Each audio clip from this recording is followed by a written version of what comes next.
Hello everyone, welcome back to Spararia YouTube channel. So in this video I would like to share you a tutorial on how to add RAM on Infinix Smart 8.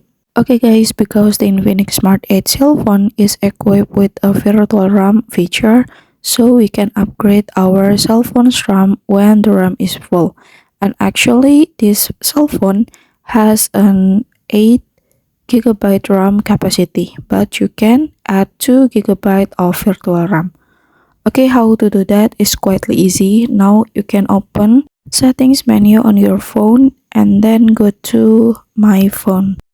And then here you can go to RAM and go to set virtual RAM.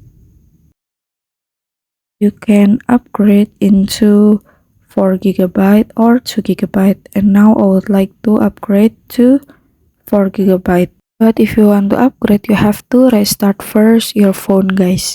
Okay guys, when the cell phone is turned on, then the virtual RAM is already to be used. Okay guys, so here's the tutorial on how to add RAM on Infinix Smart 8.